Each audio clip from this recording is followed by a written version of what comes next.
In a peaceful little town, at the end of a cobblestone street, stood Grace Chapel, a place always filled with music. Presiding over it was Pastor Ben, and his most unusual parishioner wasn't a person, but a fluffy grey and white cat named Melody. Pastor Ben had found Melody as a tiny shivering kitten on his church steps one rainy evening. He wrapped her in his coat, gave her warm milk, and from that day on, the church became her home.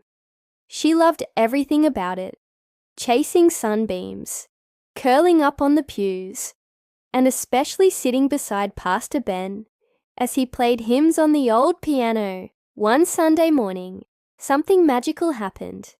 As the choir began Amazing Grace, Melody lifted her head and began to meow. Perfectly in tune, the congregation fell silent, mouths agape. Was it a coincidence? But when the next hymn started, she joined in again, her little voice rising and falling with the music. Laughter and smiles filled the chapel. "Well," Pastor Ben announced with a chuckle, "it looks like we have a new choir member." Word of the singing church cat spread like wildfire. Soon, visitors flocked to Grace Chapel just to hear her. Someone posted a video online, and overnight, Melody became a viral sensation. Millions watched the pastor's cat who could sing, and she was an internet star. At first, Melody loved the attention, the extra pats, the new toys, the adoring smiles.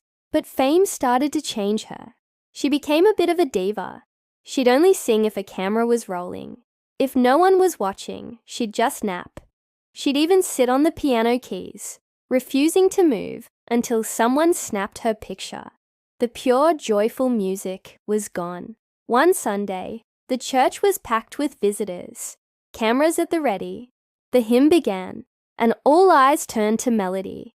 But she just sat there, blinking sleepily. Not a single meow. A wave of disappointment rippled through the crowd. Later, after everyone had left, Pastor Ben sat with her. "Melody," he said gently, stroking her fur, "you were given a special gift. But gifts are meant to be shared with love, not for pride. You started singing to bring joy, but now you only perform for the cameras. Don't forget why you began." Melody seemed to listen, tilting her head. "You don't need the world's applause, little one," he whispered. "Just sing from the joy that's inside you." That night the church was bathed in moonlight. Pastor Ben began to play a soft hymn, just for himself. Suddenly, he heard it, a gentle, perfect meow. Melody hopped onto the bench beside him and began to sing, just like she used to. There were no crowds, no cameras, just the two of them, and the beautiful, peaceful music filling the chapel. The next Sunday, Melody sang her heart out. People smiled and clapped, but Pastor Ben didn't allow any recordings. He wanted to protect her gift, to keep it pure. And Melody seemed happier than ever. Her online fame faded, but in that small church, her voice continued to be a beautiful reminder that our greatest talents shine brightest when they come from a place of love and humility, not for the world's applause. Thank you so much for watching. If this story touched your heart, please give us a like and follow for more inspiring tales. See you next time.